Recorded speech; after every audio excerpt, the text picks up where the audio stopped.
Bismillahirrahmanirrahim. Assalamu alaikum wa rahmatullahi wa barakatuhu. I hope everyone is doing great and thank you for joining us tonight. Well, this evening. It's only 6 o'clock in UK and I think it is 12 o'clock where my other guest is. I'm not going to reveal her location, but yeah. So thank you for all joining us. May you have all good Saturday. It's so hot where I am right now. It's about 35 degree. Where this place where I am is not made for this hot weather. But anyway, I hope you can guys all join us because we're going to have a really good discussion, inshallah.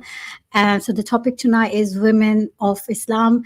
Practically, I think it's part two. We already had part one on my sister, Rosie Corner. We were there on her stream. I think I don't remember. I said 2 weeks or 1 week ago. But I'll double check with her, inshallah. So let's bring them on. So tonight I'm joined by Rosie Corner and the Muslim mom. So just bring them on. Assalamualaikum. Assalamualaikum. Assalamu alaikum. How are you, sisters? Good, good. How are you? I'm good. As I was saying, it's too hot for me to even bear, to even breathe. Yeah, it's really hot here. It's like 103. Oh my god. Oh, wow. Isn't it weird? Like we had a rubbish summer all summer. It was just rubbish. Yeah. And then now it's like September and the sun's come out. I'm like, what is going on? It's so strange. I think it's happening all over the world. We're having tend to have a late summer this year, but I think global warming is on its peak at this moment. So yeah. So the topic, as I was saying, we had part one on your podcast, sister Rosie. When was this? Do you know? I think I'm losing it. It was August. It was August, yeah. August, right? Is it weird that I feel like it was last week, but at the same time, I don't remember. Was it not 26th, 20th, something around those Yeah. times? Yeah. Yes. So. It was the end of So it's August. been 2 weeks. Yeah. A couple of weeks. So it's been 2 weeks. So shall we open up the questions? So you guys can take turns. I'm not going to be like a teacher sitting here saying, you can go first or you can go first. You guys can take turns. So let's bring the first question that we have. Okay. If I can work this out. I hope so. Come up, and it disappeared. Did it come up? Yeah, that's it. It's come up. Yeah. There you go. There you go. So what are the rights of women in Islam? So who would like to go first? Sister, Muslim mom, you take it. Yeah, okay. I'll be happy to. Sorry, the noise in the background. So I there's quite a lot of rights, I think, for women in Islam. And first of all, if I just want to say that I think that if you are a Muslim woman, try not to mix the rights of women in Islam with the rights of Western women in society today.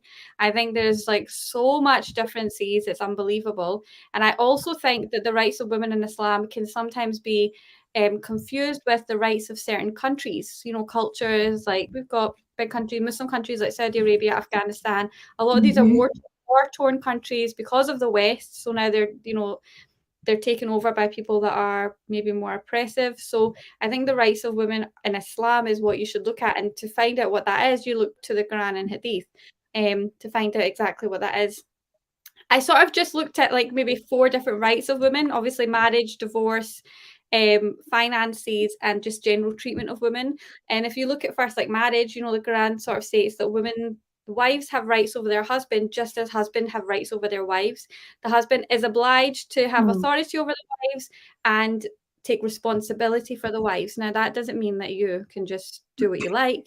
You've got to have a certain way that a man's supposed to treat his wife. He's supposed to be kind to her, he's supposed to clothe her, he's supposed to feed her, he's supposed to make sure that she is physically satisfied, emotionally satisfied. All these things need to come into play when you come into a marriage. And then a woman has to do her part. She has to look after him and she has to look after the children, look after the house.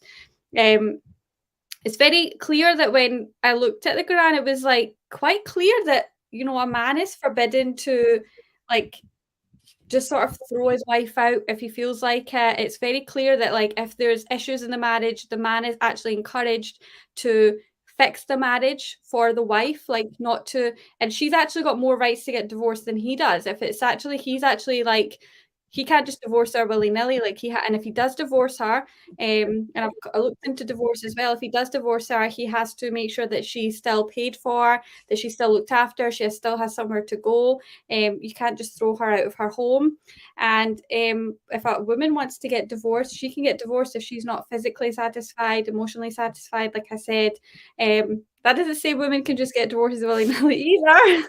You know, don't be going out there and going, you're not like giving me my Louis Vuitton bag, I'm giving you a divorce. Like, listen, there are like ways that you need to go about things. But if we're talking like just marriage, like, you know, I said that you place compassion and mercy between a husband and wife. Like a wife is supposed to be compassionate to her husband, the husband is to his wife. And he actually says to men, look, forgive your wives, like forgive them and be patient with them and overlook them, because women are we're quite emotional beings. And it's like sometimes you are treated, you should be treated almost like a child. And I know that sounds really silly, but women like to be nurtured. If you don't want to admit it, I like to just be held sometimes. You know, you like to be held, you like to be emotionally like said that everything's okay, just like you would to your child. That's what a woman likes. And I think a man should really understand that when he gets married to a woman, that you're not going to get married to someone that's just going to clean your, you know, house and wash your clothes and stuff like that. She's got rights and she needs things too. Obviously the hadiths, there's so many hadiths of the Prophet saying that the best of us are the ones that are best to our wives, and you know, if you'll be rewarded justly if you are good to your wife, you clothe her and you feed her. So there's so much in terms of marriage that a woman has a right for.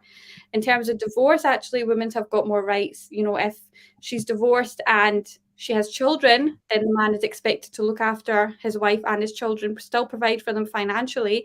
Man, like I said, can't just chuck her out of her home. If a man dies, then his family still has responsibility to look after her. Just because he's passed away doesn't mean that she no longer has a say in the house, especially if she's got children. That's still her home. You know, you're still responsible. The family of that man is still responsible to look after her.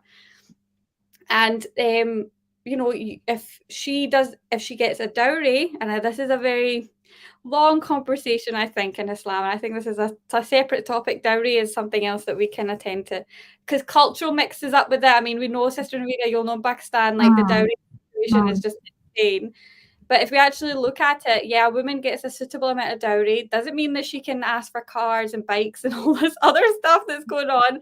You get a suitable dowry, you get given it, and that's yours. That is your forever. You cannot get that back when you divorce her. You cannot demand, listen, give me that back, we're divorced. That's hers. And then if we talk about, you know, finance, if we go into that, the money that she makes for herself is hers. Alhamdulillah. It's not the men's. But sister, recently I've been hearing that in Islam, a lot of women are coming under the thoughts of, like, I don't know, I saw this Instagram post the other day of a sister going up to her husband, giving like this. The man gave the card and she went into Sephora, like a makeup shop, and was like, this is what it's all about. And I get, okay, it was a joke, but the man, yes, is supposed to financially provide for you, but he's not your dog. Like, that doesn't mean that you can, you know, like, expect holidays, expect big houses, expect big cars, expect designer stuff. Like, if you want a husband that is happy and healthy and successful, great. But if you're going to drain him of money, that's going to drain his soul, because he's going to think that he needs to keep providing for stuff that you don't really need. So I think that if we look at finance, yes, a man is supposed to provide for you. That is your right as a woman, that your money is his money. Sorry, his money is your money in some ways, but be respectful. He's still your husband, you know, and your money is your money. He can't take that off you. And we all kind of know that. And then just general treatment is another thing that I looked at, and that was just like, you know, Prophet Sallallahu Alaihi Wasallam said that paradise is beneath your mother's feet. So even the way mothers are looked at in Islam is beautiful. The way that women are looked at in Islam is beautiful. You know, you treat your children beautifully. If you've got daughters, a man automatically goes into paradise if he treats them well. So yes, there's a lot of rights of women, but like I said, don't get it confused with Western ideals. Yeah. Something I wanted to add to on what you said is you know, a lot of the times people see it as, okay, yeah, the man is supposed to provide and everything. And of course, that's true. But also, it is our responsibility as women, as their spouse, as their partner, to also protect that wealth. Because let's say that at some point he loses his job or something, and we don't have money saved up because you've been wanting to spend it all over the place. Like, then you're going to be struggling. Yeah. So it's always best to like care for the finances better than to be spending it. And like that, if anything happens at any point, you're still taken care of, and it's still by his money. Yeah. You're definitely right. I think Islam raised the status of women and made them equal to men in most rulings, which I find out, which I feel that, you know, women are like commanded to believe in Allah and worship Him only alone. But in this way, they are rewarded equally in hereafter as well. And I have a hadith here which quotes: Islam urges men to treat his wife with a kind manner. Wife has a right over his husband in Hadith al-Bukhari 33:1. I think you mentioned this, sister. So I think that's very important, how we actually treat our wives. But that goes to show again that I think it's not just the women, how women is expecting to be treated. It goes vice versa. So she should be humble with her requests as well, not like asking for a Louis Vuitton bag or Chanel bag or whatever. Stay within the means what he can afford. So that's what is advised when it's been advised that men are the provider, so they can only provide up to the certain within their mean. So don't demand ridiculously. I think that's where most women are going wrong. Yeah. And I think the other thing that I saw was that if you falsely accuse a woman, that it's one of the 7 major sins. And sometimes that can be quite a lot of things. In certain countries, I think if they want the children, if there's a divorce and then there's accusations put on the woman, that is a major sin in Islam, especially if that woman was your wife or is your wife. That was another thing that I saw as well. Mm-hmm. There's another surah from Surah Al-Nisa. I urge you to treat women well. So this is Surah Nisa 4.19, I think, verse number 19. So if somebody needs to look up. So yeah, we already been ordered from Allah subhanahu wa ta'ala to treat the women in the correct in a well manner. So yeah. Anything else would you like to add more to this? Sister Rosie? I think you pretty much covered a lot of it. But yeah, I would just say the treatment in a marriage, just here's the thing. A lot of the times a lot of people see it as unequal. And I know this is probably going to be a question later on, but they see it as inequality. If the woman is stuck at home and the man gets to go out and gets to work, everybody sees it as like it's not equal. But everybody has their role. Everybody has, like, the men, yes, they're supposed to provide. Women, they have to take care of the home and they have to educate the kids. Their main concern is the kids, because that's the future, right? And we talked about this before. We have to be smart about how we raise our kids, because especially how this society, the world is going, it's going straight downhill. So we have to be smart about how we go about it. And I mean, I would say that that's like the main focus, or at least that's like my main focus, the thing that I want to focus the most on. But yeah. I think that's a very valid point that you just raised there. So going on to my next question, inshallah. The portrayal of Muslim women in Western media. I feel women have been portrayed as negative because the way we dress up.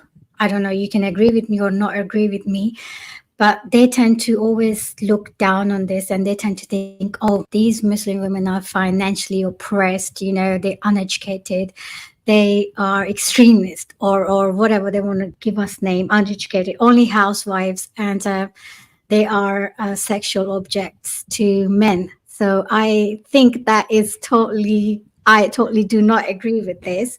Um, what would you guys say about this? I mean, for the people who say, you know, like women are like sexual objects for men, did you guys get to see the whole Kanye thing? Like, how are you gonna say that Muslim women are oppressed, and then you have that? Yeah. It's like, no, come on. Here's the thing too. I heard that he actually tells her what exactly to wear. In Islam, no one tells you what to wear. This is all by choice. That you're wearing, that's your choice. This, my choice. No one's telling me what to wear. And everything that I do, everything that I wear is for the sake of Allah. Right? For those people out there, they're for somebody else. They're doing it for somebody else. Oh, I want to dress up because I want this person to look at me this way. I want to dress up because I'm going out and I want to grab this guy's attention.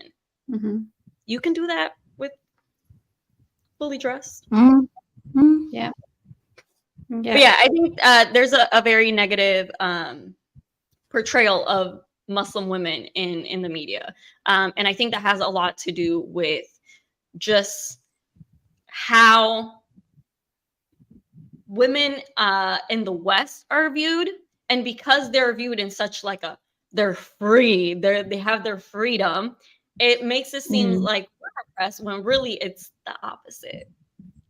I always want to ask this question to Western. I mean, if taking your clothes off means that you're educated, so I don't know where we stand.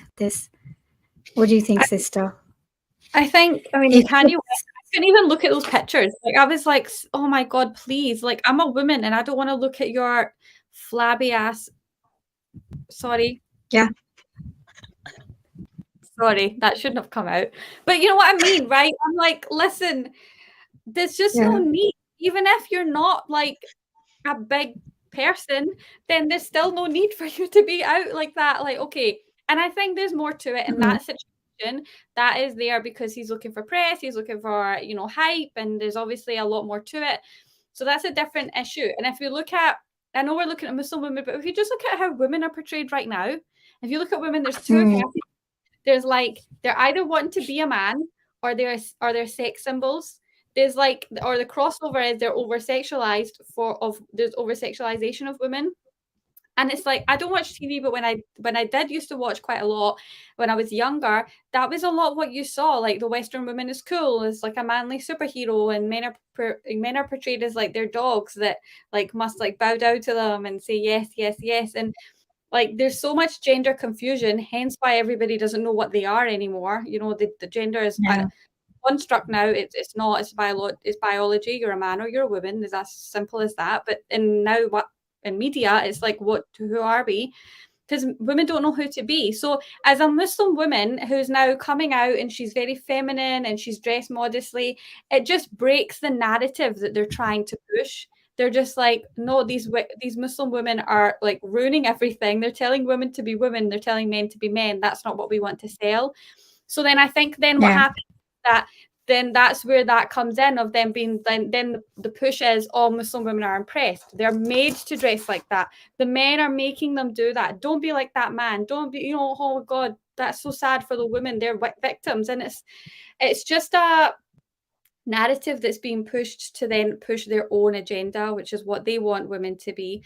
And I think right now, like feminism is such a big thing, and it's a shame because it's actually coming into like the Dawa scene just now. If you've seen it, like a lot of the feminism, there was recently a video, I don't know if you guys saw, of a man, so the man that put up of Dunya Shoaib and her case, and how like sort of she was trying to get him arrested and things like that. There's a big video that was just done out about it, and it just showed that feminism is coming into the Dawa scene and it's sort of getting mixed up, and a lot of like big speakers, like really well-known speakers, are saying quite not wrong things, but they're not really saying the correct thing. You know, they're telling women, for example, like we were talking about finances, they're telling women your money, his money is your money, so do as you please. And it's like, no, there's still parameters that you have to go by.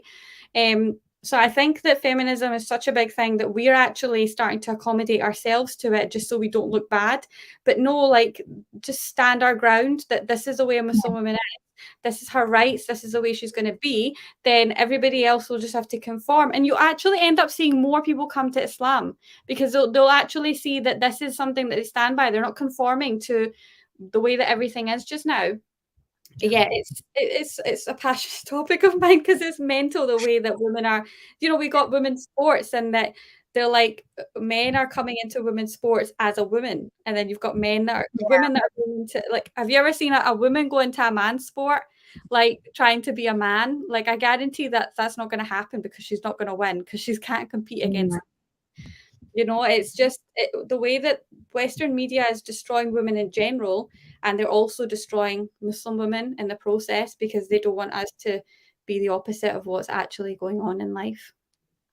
It's just so confusing to know how many genders are out there right now. They trying to portray. I think are they like 10, if I'm correct, so far. There is two. There's two genders. There's two, and only man and female. Get it? No, but I actually had so I started a new job, and when I went in there for my first day, they asked me like, oh, like your name doesn't sound, you know, like it's Middle Eastern, and I was like, oh no, like I'm Dominican, and they're like, oh, have you always been Muslim? I'm like, no, I just converted about like 4 months ago. Oh, like, did you get married? Yeah, I'm like, for a man. Yes. Right. I'm like, no. Was it for your husband? What husband? Yeah.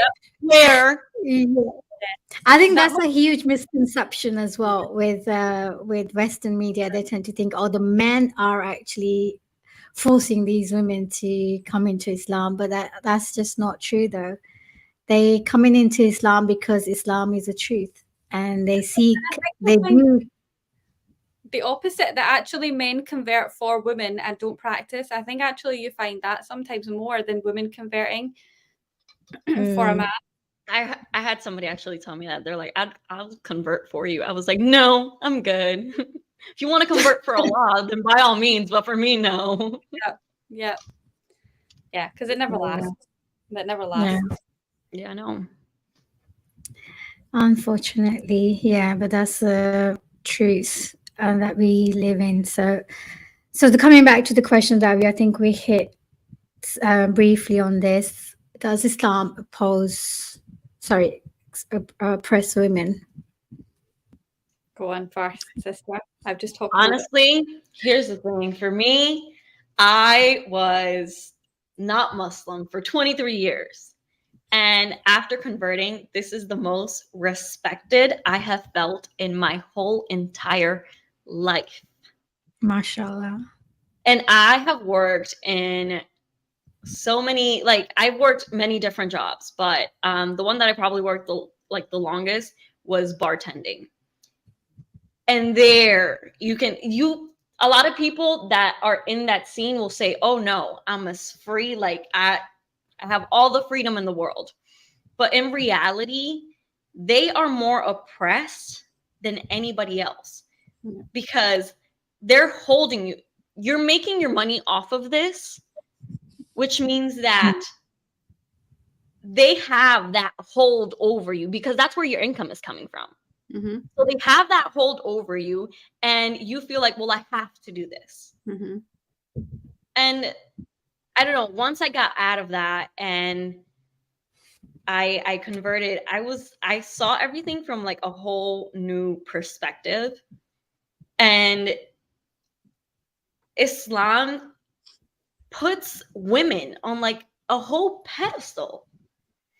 And everybody else in the world is just, they're actually looking down on women. Mm-hmm. They're the ones being oppressed. Non-Muslim women are the ones being oppressed, but they don't even realize it because that's all they know. That's all they know. They don't know how it feels to be put on that pedestal. They don't know how it feels to be truly respected. Yep.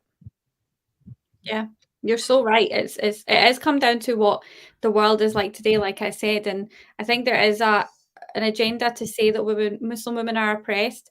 And there are like certain aspects. I mean, if we look at, like I said, you know, Saudi Arabia or like Afghanistan, Iraq, there's some countries where, you know, there is difficulties for women. They can't go to school and stuff like that. We had the issue in Saudi Arabia when we weren't allowed to drive. They are, if I'm not stand corrected, someone tell me if I'm wrong, but I think they're allowed to drive now. And I think a lot of that then was like, oh, women are oppressed, but that's not Islam. That's you know, that country, that's culture, that's something completely different than Islam is. And I think people that say that women are oppressed should look at actually the Quran, Hadith, actually do your research and look at how women are, like we just talked about all the rights that women have in Islam. How can you be oppressed?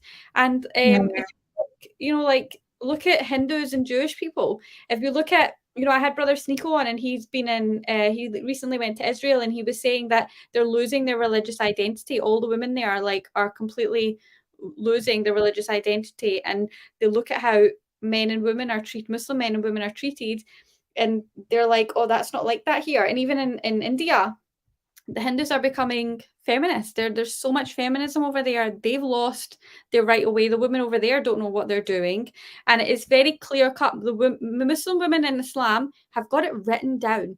Allah subhanahu wa ta'ala is talking to you through the Quran. You know, how beautiful is that? He's talking to you, telling you how to be, telling you how to act, how to protect, like you said, be respected and be protected and things like that. And if he's talking to you, follow that. And all this other noise, you just don't listen to it. It's just noise. It's just noise. There's an agenda. People are telling you you're oppressed. You're not oppressed. If you feel oppressed, if you genuinely feel oppressed, go and seek mashra, go and seek help from someone outside of your family, someone you trust, like your wali, or go to the masjid and actually talk to them and talk to someone of knowledge and go, is this oppression? Because it probably isn't. It's probably just social media and TV telling you that you're oppressed, and you're thinking, maybe I am oppressed, but you're not. Actually feel how you feel inside yourself. And it's really sad that the way that that's being pushed just now, because it's pushing people, like I said, it's pushing actual Muslim women away from Islam, and it's pushing them not to wear the hijab and not to, you know, act a certain way. When they get married, they're the ones demanding this left, right, and center, and you're never going to be happy. Trust me, you're not going to be happy that way. You know, not drinking alcohol and sleeping around, is that oppressive?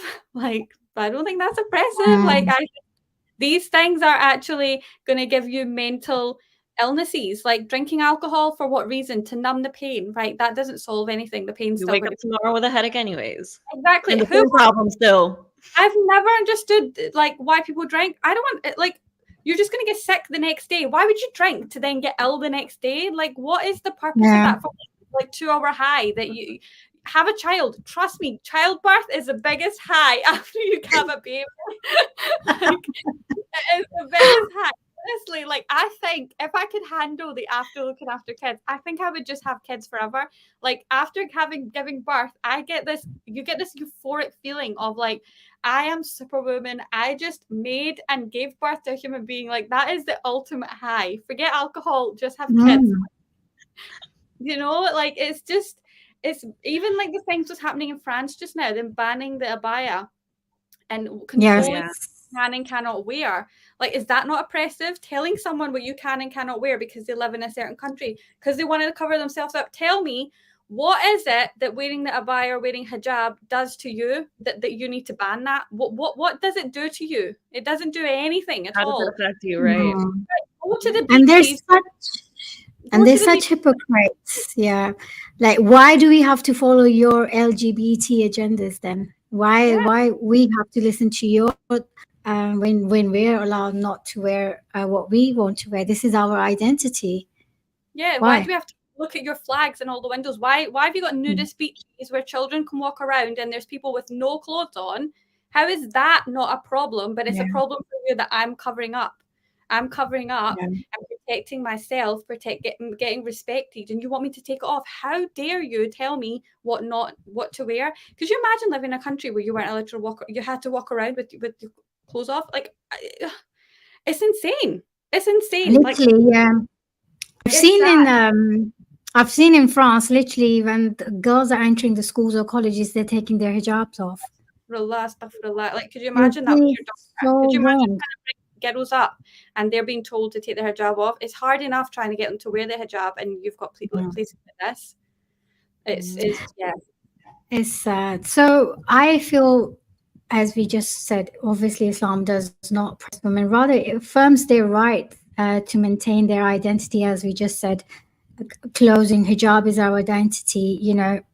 Property is another thing. We're allowed to keep our property. We're allowed to sell it or whatever.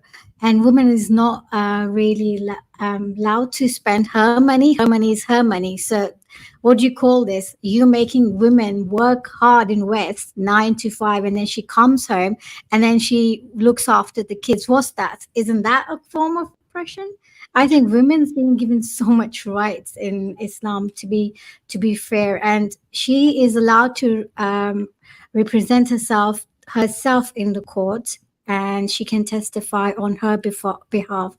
Prophet ﷺ was directed in the Quran 60, I think this is Surah 60, verse 12, to take the pledge of allegiance from the women directly, therefore giving them primary responsibility for their own lives and choices. Even in the earliest days of Islam, women were free to speak their voices and they would be heard. This is in chapter 58 of the Quran, verse number 1. Quran begins by mentioning a woman's grievance to the Prophet ﷺ, stating, surely Allah has heard the speech of the woman who argues with you, O Muhammad, concerning her husband and directing her complaint to God. And Allah hears your dialogue. Indeed, Allah is all hearing and seeing. So you see, she has already been given rights to even speak about her husband. If she's not happy with her husband, she is allowed to depart. So where are we oppressed? I just wanted to bring this into this. If anyone wants to have a look into the Quran, so there's a reference there for you, everyone. That's another thing too. Like in Islam, if you are not happy, you are able to just get a divorce. You have that right. In the West, so I went through a divorce, and let me tell you, it was a very long process.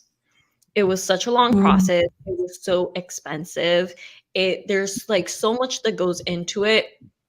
And a lot of people, they actually stay like married, not together, but married, just to not go through that process. But I feel like Islam makes it so easy, so that if you're not happy, you're not happy.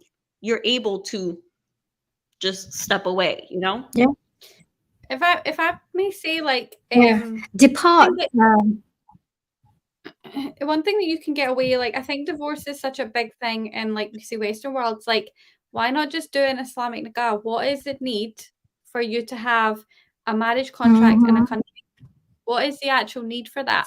Like, do you need to have a marriage? What does it give you? Okay, a lot of people say, well, it gives a woman some protection because she can have half of everything her husband has, and it helps with the children. But if you truly get married to someone that isn't going to do you over after you get a divorce, then, you know, Islamically, you still get all those rights. So sometimes I think getting married in just a legal contract actually causes more heartache. Obviously, you're not thinking about getting a divorce when you get married, but I just think, why not just do an Islamic nikah, and then you can always get a legal marriage contract later on. Like, there's no need to rush into that. Who says that that's something that you need to rush into?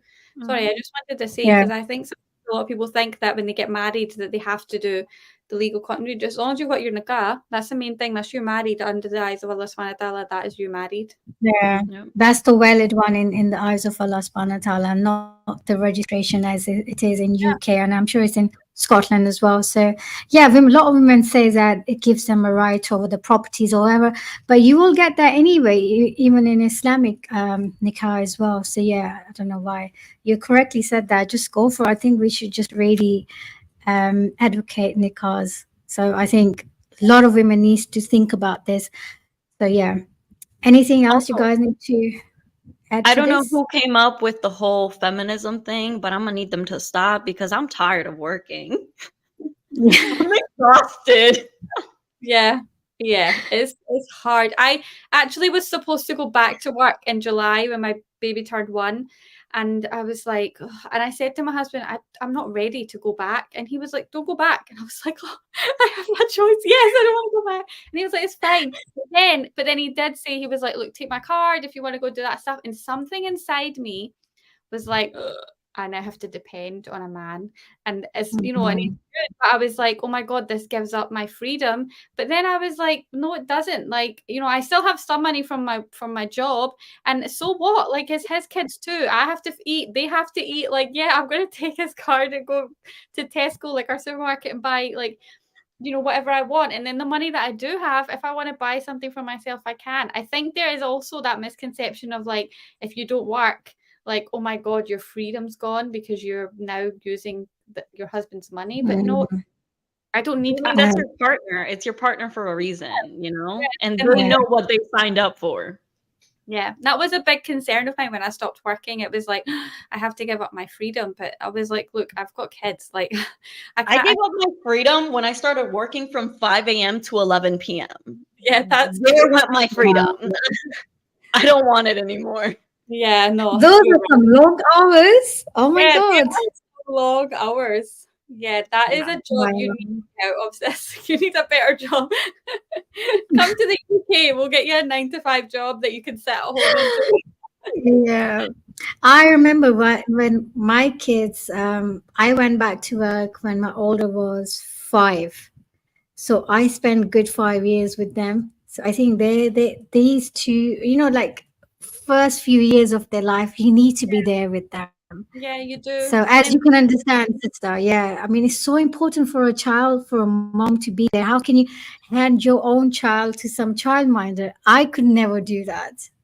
even now in the No. UK, there's this new law that's come in that when they go to nursery at 3 years old, they can go to nursery Monday to Friday, 9 o'clock to 3 o'clock. So basically That's school too hours. long.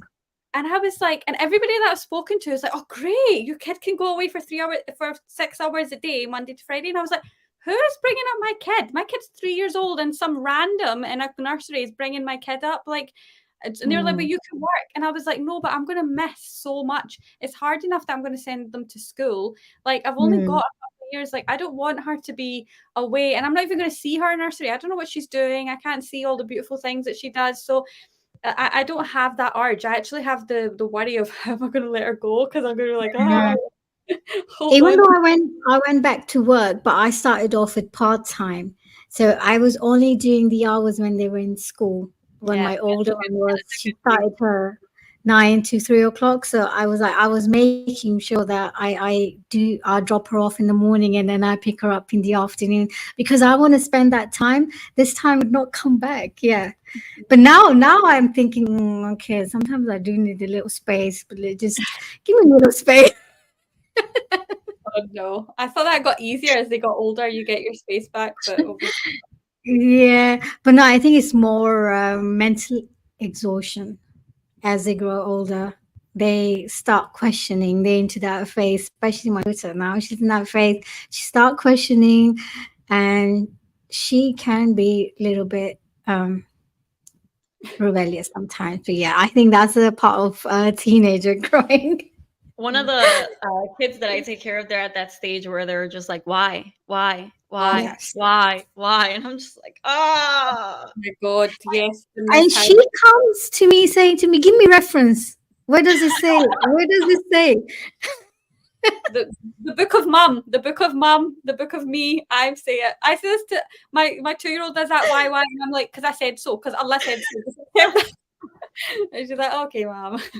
She's like, why my son is allowed to wear shorts, why I can't wear shorts? I was like, yeah, Oh, because you have to cover yourself. yeah. And she's like, felt like, yeah, but this is the command of Allah, we have to. So she's like, but this is not fair. I'm only young, I can do this. Oh, no. We all go through that. We all do go through that as kids. Like Yeah, you do, but that's why it's so important when they're growing up to make sure you teach them the right way so they don't fall into that path. absolutely, absolutely. I'd say to her, look, this is for your own protection. So yeah. Mm-hmm. So yeah, I'm coming to a very interesting question, especially Rosie, sister, for you, I think, Yeah, I'm because going we are both to, guys. Yeah, single. this one. And then I'll give my input at the end of like what my red flags were and what they're still now. So you guys Wait, are we looking for red flags in a single guy or a married I, and it's a second wife type scenario? Because now that's a scenario, like before I didn't consider that a scenario, but now that I'm in Islam, I have to consider that a scenario. I think considerably that is an option open for us out there, where a lot of people are opting to become a second wife. So yeah. So yeah, go ahead. that's interesting. Yeah, because I've never thought about what your red flags could be if he's already married. What would you? Yeah, please. I'm actually interested. I never thought about that. Well, I mean, Yeah. if first of all, if they don't tell you right off the bat that they're married, that's a red flag. Yes. Mhm. Yes. Also, if Hiding. let's say that you want to have a conversation with her and he's like, "Oh no, she says that it's okay." That's a red flag. You should be able to Yes. have a conversation with her to see if she's actually okay with it. Because if not, he could say whatever he wants to say. And then it could turn out that she really is not okay with it. That's interesting. Yes. Mm. That must be a difficult. What would you ask her? Please, actually, what would you So speak see, to her? okay. So I've had deep thoughts about this. Because would you But ask her what kind of husband he is? But then would she be honest? But that's the thing. So if you wanted to have a conversation with her, you could be like, okay, listen, I want to have a conversation with you. He wouldn't be there because obviously, then he could be giving her looks, whatever it is. Yeah. So it's like, no, he's not gonna be So, there. It would just so he can us be two. influencing her, right? So you don't want Right. that. Right, Yeah. exactly. So I would be like, it would just be the two of us. And then once you two are alone, the first thing I would say is you can be 100% honest. If you don't like the idea, if you are opposed to this, I will step back. I won't even say that she's not agreeing with it. No, I'll simply say, listen, I'm not really feeling it, but I hope you find, because here's the thing. A lot of the times, so if you're thinking about going into a marriage where the guy is already married, yes, you don't have to interact with each other, but she can make your life so difficult. Yes. Mm-hmm. And vice versa. So it's always good to, okay, can we get along? Yes. Is that a possibility? And if it's not, okay, but are you okay with it? Like, is it going to be a problem for you to where then, because I had some instances where guys will be like, oh no, she doesn't have a problem with it. And No, she's she did it for super her, kind. right? She's super kind and she would never do anything to hurt you. No, but she could do something to hurt you, which will then hurt me because if you're my partner, that's going to hurt me too. If you're hurting because someone did something to you and you're my partner, that's going to hurt me too.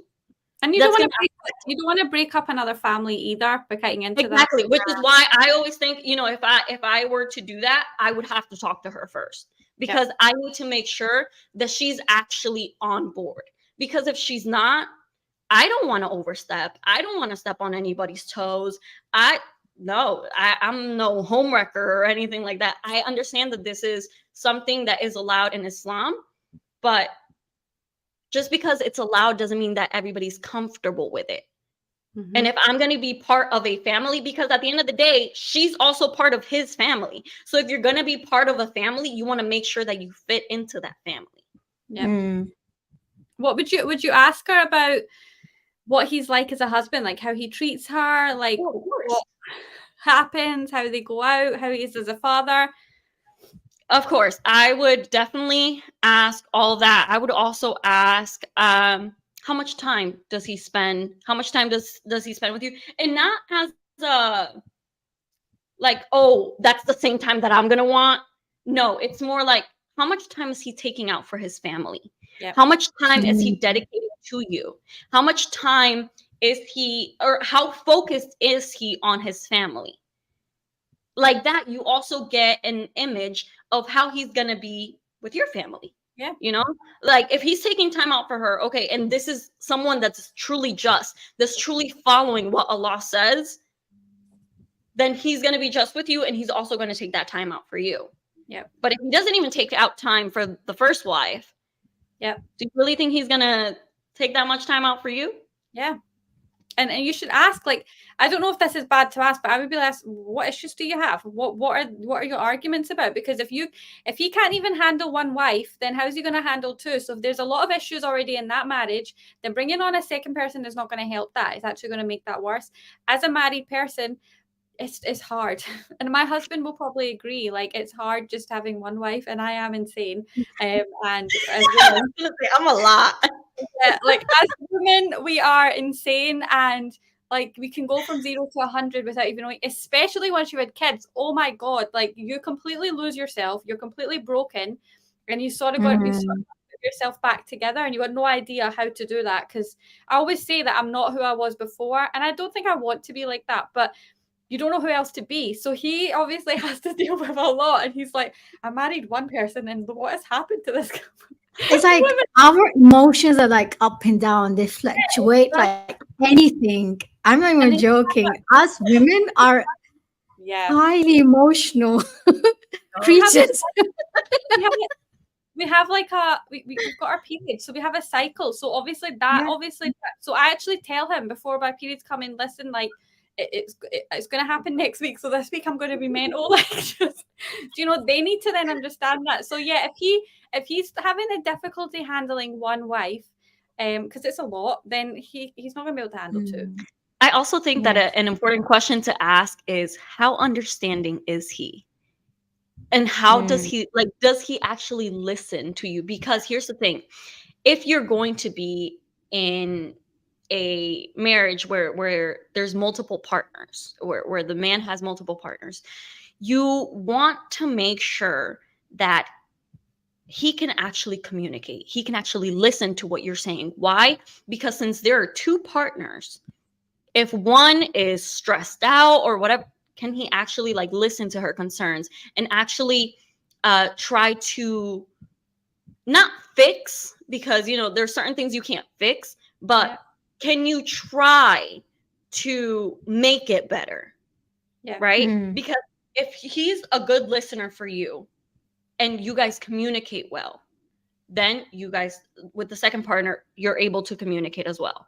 But if he has no communication, or he doesn't have good communication skills with the first wife, don't expect him to have good communication skills with you.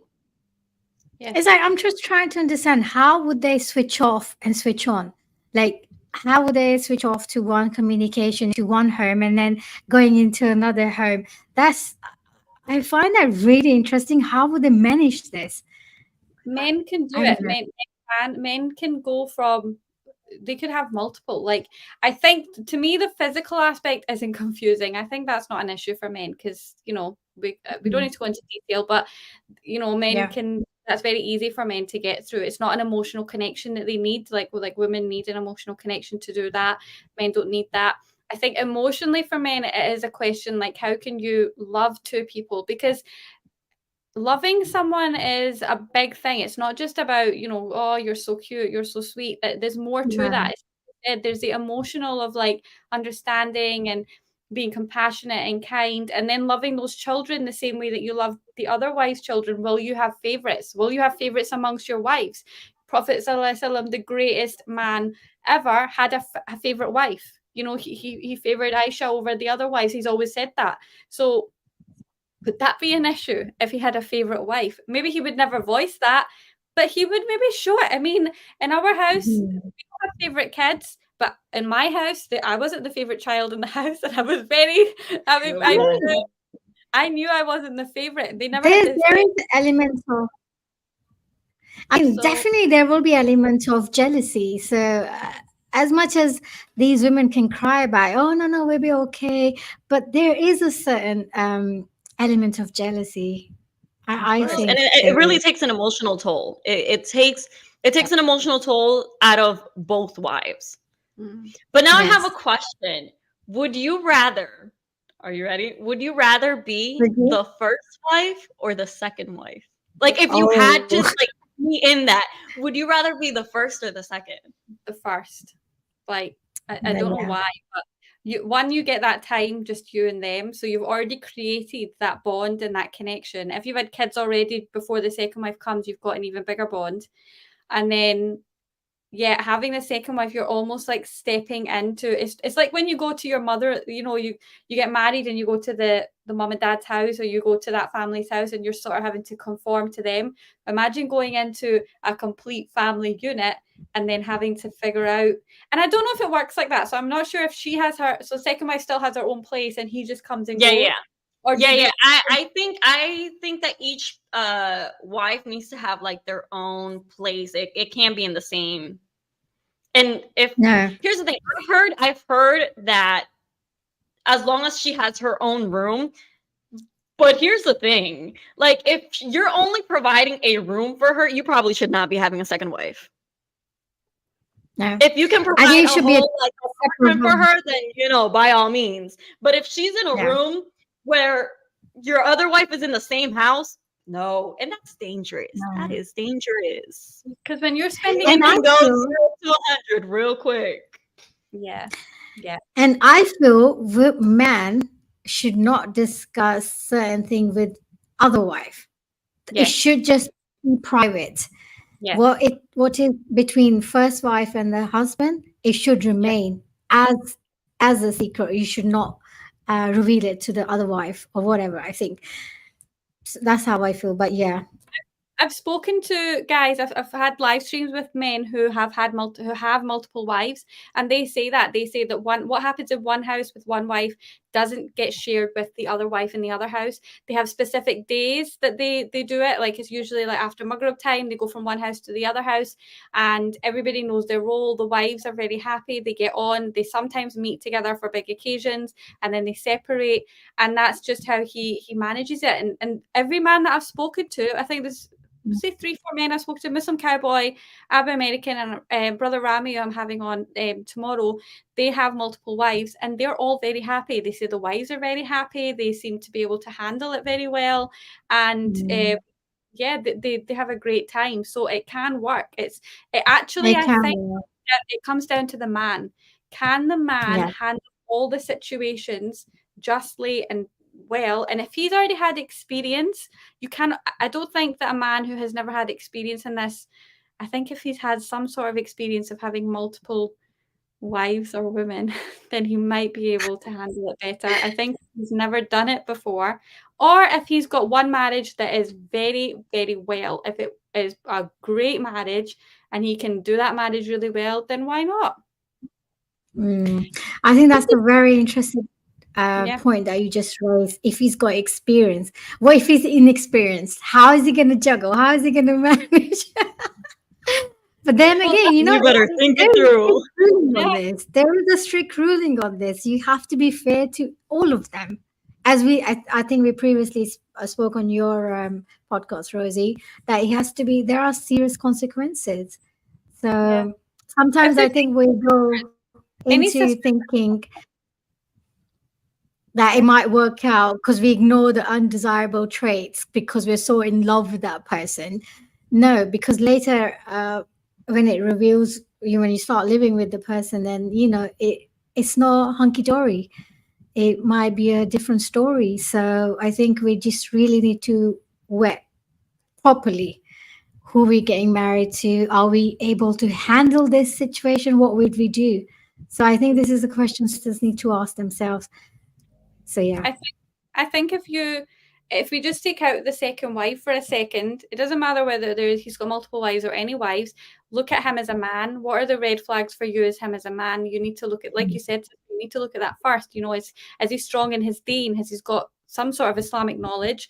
Is he indecisive? Is he not willing to support you? Is he not going to protect you? Is he got vices like alcohol or drugs? Or what is his background? What's he like with his family, like his mother, his father, his brothers, his sisters? Like, look at all this. Does he show love and kindness? So actually look at the man first. And like you said, don't be confused by rose-tinted glasses of love, because love lasts like a year. After a year the love goes. I'm not saying it goes, but the honeymoon phase goes. It just lasts a month or two. Trust me, the honeymoon period is only like 1 or 2 months, then you're hit back with the reality. Then what you're going to do? Yeah, you have to think about it, and you have to think about, because if I'm honest, me and my husband, like, we did have the honeymoon phase and we were doing really well until we had kids. And I've spoken about this. When we had kids, it brought us right down to earth, because we were no longer husband and wife. We were mum and dad. We no longer had time Yeah. together. I mean, I can't tell you the last time we had dinner by ourselves. Like, we went out for dinner by ourselves. It's been years. So, and that takes its toll on a marriage, because you're no longer have that time together. Even in the evening, you know, when you can sit and you can do stuff together, you just want your own space. So you don't even spend time together, because he wants to do his thing, I want to do my thing, the kids are finally asleep. So that can take its toll. So if you don't have a man that's going to support you during that time as well, you have to really think about who you're married to. You don't want a man that's going to be out all night, every night, you know, wandering the streets while you're at home with the kids. Like, just really think about what you want. And again, I think communication skills, that's something, like, if he does not have good communication skills, that is a red flag, because in a marriage, it's all about communication. Yes. Yeah. Oh, yes. Absolutely. How to communicate. I still don't know how to communicate sometimes with my husband. I don't know. I It's a still learning think- process. Whatever you want, yes, that's yours. Have it, whatever you want. I'm fine. I'm the woman. I don't care. I'm like, I just want a peaceful life. And sometimes he's like that. He's like, whatever you want, take it. I mean, that is the main purpose of marriage, isn't it? To find sakina, to find peace within each other. So if that is missing, then I feel like I think I'm better off being single, isn't it? Like, just think about it as well. Like, this might not be, this is not the only option, just because, like, and I think a lot of divorced women and women who have children or women who have been widowed, they do then just go for the first thing that comes, because they're worried. And even just women in general, what if I let this go, I might just be alone forever. And if you're young, I don't think, or even if you're just a good woman, if you're a good woman and you're praying and you're actually doing dua tala subhanallah, he'll bring a good man to you. Don't hold on to this one thinking that it's all you've got. Really think, know your worth, know your worth. Yes. And then add I mean, there is a surah which actually relates to what we actually just said. Surah Al-Raf 47. Our Lord, do not place us with wrongdoing people. See how valid this point is? Yes. So we want someone who is not doing wrongdoings. So we need to be very aware of this, because after all, this person is going to be the father of your children. Yes. So yeah. 100%. And men should screen women too. Don't be getting married to some crazy psycho that doesn't know right. that doesn't know when her cycle is coming. Make sure she knows. Or at least she keeps an app where she tracks it. You should also be screening, like, what's going on, especially if you're going from one wife to two. Like, man, oh my god, how would you keep up with that? Do you know what? You should get married to one wife, and she's on one half of her cycle, then the second wife is off that cycle. Then, Can you imagine if they had 4 though, and each one is each week's, and then the week that it goes to this one, that's when he's with this one? Well, like, here's a question for both of you. What if this person is not in the same country as you? So see, he has to make all these journeys backward and forward. I mean, I've heard of long distance relationships, and 9 times out of 10, I hear they don't work. If I'm honest, this is what I've heard. They don't work because you need to be in a space together. If he's traveling, fair enough. But if I'm honest, if my husband if he was traveling 6 months of the year, I would struggle. I'd be like, well, what? Like, okay, you're giving me the money and you're coming back, but I need you here. I need you. I love the fact that me and my husband are together. Yes, there's times where we need that time to miss each other to then come back. So that's good. It's like a good 2 to 5 hours, maybe. Yeah, you don't want to be on top of each other. You don't want to be on top of each other. So that's good, because in long distance means that when you come together, you get all dressed up, you see each other. It's like, you've missed each other. It's nice. But then if he's always away, or if he's always a big gap, that long term, think about it long term. Don't just think about it short term. Think about it long term. It's tough. I could imagine. That's when I said, think wise. Like, do not just ignore the undesirable traits that you might think you because you're so in love with this person. No, think wise, properly. So yeah, that was a really interesting topic, I think there. No, it went sort of sideways there, didn't it? But hopefully, there's probably lots of people in that same issue Yeah. and don't know what to do. A lot of women don't know what to do because I've never thought about it from a woman's perspective. I always think of it as a man's perspective. He can have 4 wives, but for a woman, if that situation presented to you, what do? This is what you do. It's Watch not. this. That's it. So now we're coming down to our last question. Multiple wives in Jannah. What is for women? This is, I think, highly asked question by so many women. Um, every time when I see the lectures, and this is especially Dr. Zakir Naik questions, Q&A questions. This question is must. They always ask this, women always ask this question to him, and he's always like so subtle the way he gives his answers. So yeah, I want to take your views on this now, girls. So, okay, I actually watched, I can't remember who it was that I was watching, but I heard them talk about this.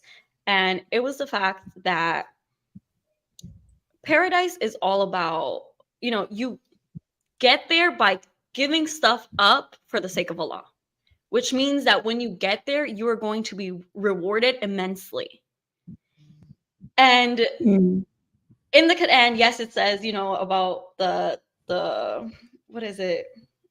I forget. But the multiple wives basically in Jannah. That's put on there because that attracts the men. But all the stuff that's in there also applies to the women. Everything that it says that will be in paradise, that's for everyone. It's not just, the men and then the women are not going to get nothing. Like, no, that's just not something that we're really attracted to. But I am sure that if you want that, I'm sure you can ask Allah when you get there, like you made it there. I'm sure he'll have I don't know, he won't be opposed. I don't know. But I think that that's there just because that's something that's in the nature of men. Yes. So it's something that attracts them. And I think that it also, I know I've heard that a lot of people are like, well, yeah, I like Islam because of this. I like, obviously, the whole religion as a whole, but they do bring that. I've heard a lot of people bring that up as well. So I think it's just, it's there because that's something that calls out to them. But there's going to be rewards for men and women, not just the men. Yeah. I think here, sorry, sister, you go ahead and I will give. So here I think why it is so attracted to a man, because I think here as a believing man in the dunya, where they have to really watch out their haya mean shame. So if you can preserve that, so this is an incentive for a man to look forward to Jannah. So I think vice versa. So I think it was asked Hazrat Aisha what women are going to get, and she said, I think correctly, that they can anything beyond their imagination which they never seen or which they never heard. So women are going to get the exact thing, whatever they desire. So just because it's not being mentioned doesn't mean we're not going to get. So there is hope for us, inshallah, as well. So we can desire whatever we need. Yeah. I looked into this. I'd never really thought about this, if I'm honest. I looked into this, and of course, like you said, Sister Rosie, like a man's nature is he wants many women. We've had these discussions. It's very clear. All men will say, whether they were ashamed or not, they want lots of women. That's just what a desire of a man is. Hence why we've put in the 4 wives. And like you said, Sister Navira, here that in Islam they're not allowed to do that. You can't go out and be with 100 women, right? It's not permitted in Islam. So when they do go to Jannah, that is something that then they can have, or that's the main nature of a man. Nature of a woman is to have one one spouse. We've just had that conversation, the whole first wife, second wife issue. We would all prefer, if I'm not wrong, to have one man and that's it. We don't want to have multiple men. So by default, women tend to love a single man and men can love more than one woman at the same time, right? So when we go to Jannah, it's when I looked into it, it said that the righteous woman will be married to her husband and she'll be pleased with that in Jannah. You'll be married to your husband again. And believing women will be far superior in beauty and the status of Hur al-Ain. And Allah will marry the believing women to the husbands and of the dunya. And if you have not been married to the husband in the dunya, then you'll be married, or if your husband, God forbid, doesn't go to Jannah, then you'll get married to a believing man in Jannah.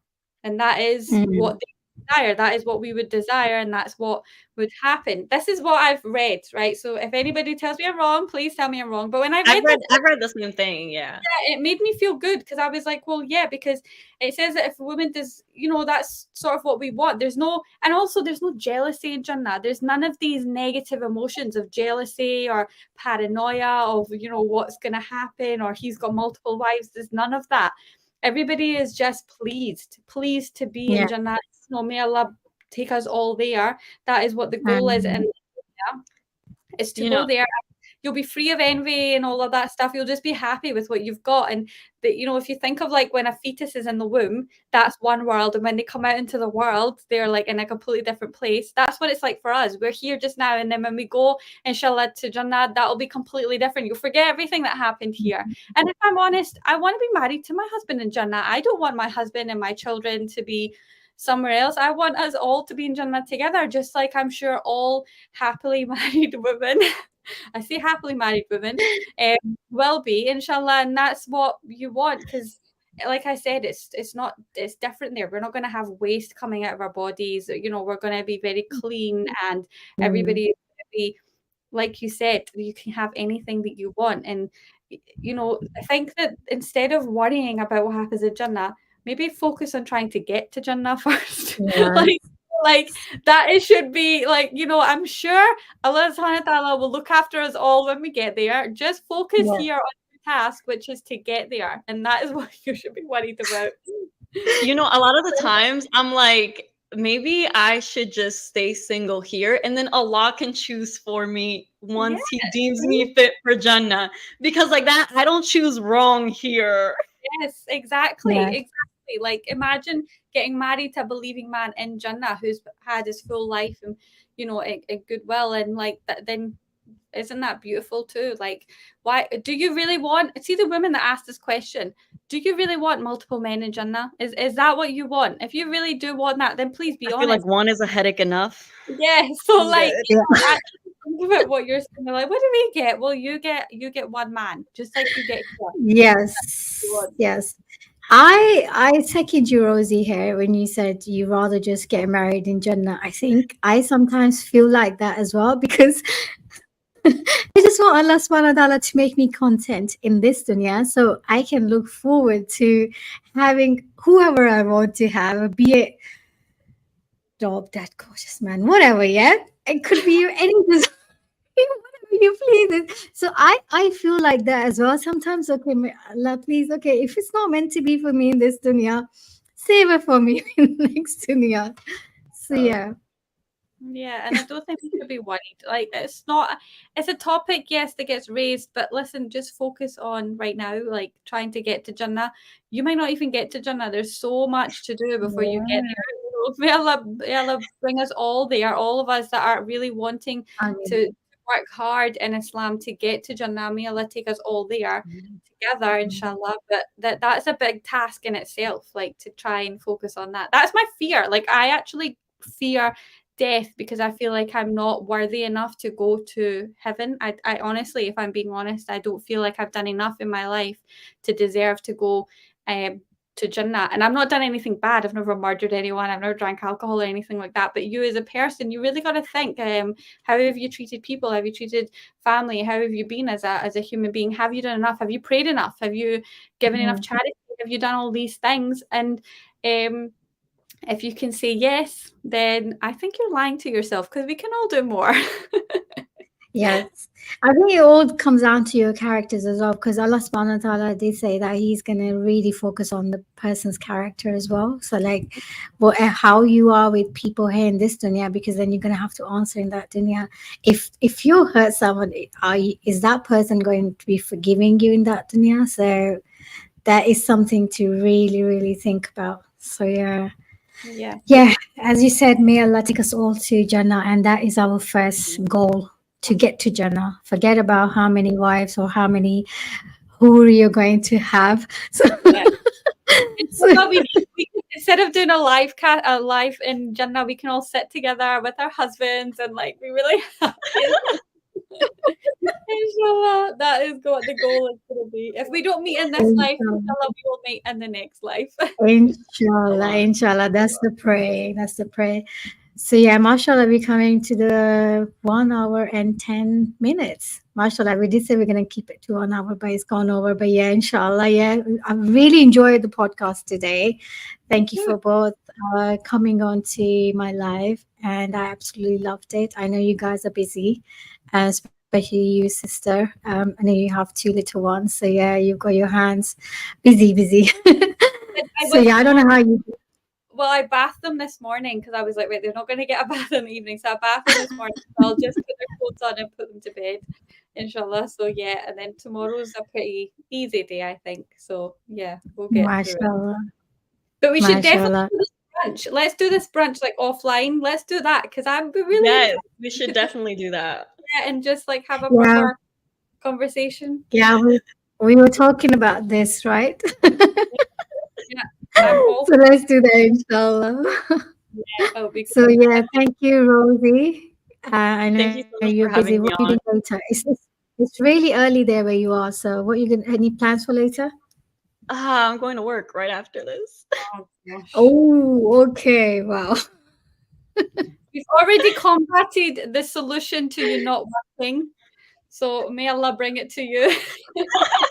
I mean, Right, it's all up no, to you I now. seriously, with all sincerity, I would pray to Allah subhanahu wa ta'ala, He gives you the nicest spouse in this dunya who not can only be peace for you in this dunya and other dunya as well, inshallah. So yeah, let's all pray for everyone. Yes, And Ameen. thank you everyone who was in the chat room for being here with us. Really interesting topic that we had today. So I'm gonna take everyone's leave. So assalamu alaikum wa rahmatullahi wa barakatuh. Walaikum I salam wa rahmatullahi wa apologize barakatuh. for anything crazy that I might have said. I was a bit insane today, so I apologize. Assalamu It's all alaikum. it's all good, sister. Wa alaikum assalam.